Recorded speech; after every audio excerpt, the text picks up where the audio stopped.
Reklamasi di ibu kota negeri ini mencatat sejarah panjang. Dimulai sejak tahun 60-an, Ancol jadi proyek reklamasi perdana dan sukses. Reklamasi kawasan pantai utara Jakarta pun terus dikembangkan. Seiring waktu, proyek ini menuai polemik. Di antara harapan masa depan yang ditawarkan, reklamasi dianggap membawa dampak buruk bagi lingkungan.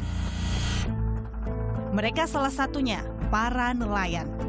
Bergulir sejak tahun 1995, pemerintah Provinsi DKI Jakarta memulai pengerjaan reklamasi Teluk Jakarta. Kami menemui Sudirman. Ia adalah nelayan Kamal Muara yang sudah melaut sejak tahun 1991. Kondisi berbeda ia rasakan sejak reklamasi di kawasan Teluk Jakarta berkembang menjadi 3 zona. Jika biasanya dalam sekali melaut ia bisa membawa hasil tangkapan senilai 800 hingga 1 juta rupiah, kini tak sampai setengahnya ia dapat. Kondisi semakin sulit, kala biaya untuk melaut kian tinggi. Tadinya kan awalnya dari ikan, ya juga ikan juga sekarang udah susah juga. Sekarang nelayan tradisional ini udah kebingungan nyari ikannya juga. Sampai sekarang ke luar daerah nyari ikannya. Kalau sekarang kan ya nelayan sonong ini pindah-pindah.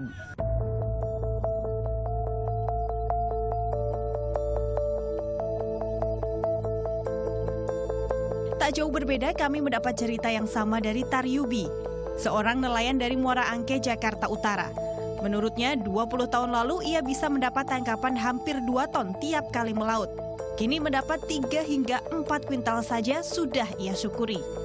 Mereka hanyalah sebagian kecil dari sekitar 17.000 nelayan di kawasan pesisir Jakarta Utara yang kini terpaksa berkompromi dengan keadaan. Karena penghasilan itu sangat mengurangi, makanya cari ikan itu jauh dari Muara Angke.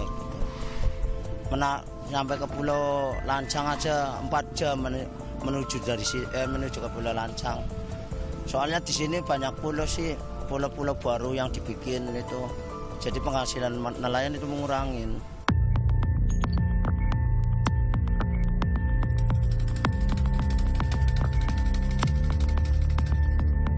Sementara itu kondisi pesisir Teluk Jakarta kini kian mengkhawatirkan. Salah satunya di kawasan Muara Kamal. Sejak pembangunan Pulau D milik PT Kapuk Niaga Indah seluas 312 hektar dimulai 2 tahun lalu. Pengurukan laut menyisakan lumpur atau sedimen hampir di setiap sudut. Sedimen biasanya akan meningkat karena sirkulasi arus laut yang berkurang. Sedimen juga akan semakin menumpuk karena pembilasan pasang surut laut menghilang. Penangkalan di sekitar pesisir pantai tak terhindarkan. Bagi nelayan, kondisi ini menyebabkan mereka baru bisa melaut 30 km dari bibir pantai. Belum lagi soal sampah yang menumpuk dan air laut yang semakin keruh. Berdasar riset tim Chiba University Jepang, jika reklamasi terus berjalan, diprediksi lumpur dan sampah yang dibawa 13 sungai akan terjebak di kubangan pesisir Jakarta, termasuk polutan berupa logam berat dan limbah industri lain. Maka nanti air-air tadi itu yang suplai dari daratan itu akan terhambat.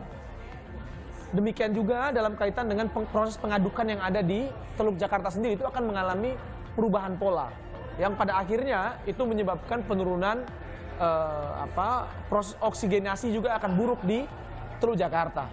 Ya, kami menduga kalau kita tidak hati-hati, ya, ini tidak hanya akan menyebabkan banjir, bau pun itu akan semakin berat, ya, berbau dia.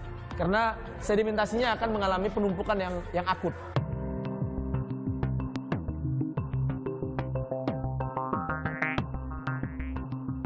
Derap reklamasi terus bergulir. Namun pemerintah dituntut bergerak cepat mengkaji menyeluruh aspek fisik dan sosialnya agar bisa mewujudkan kawasan yang ramah lingkungan. Leni Hastuti, Hanif Abduh melaporkan untuk NET.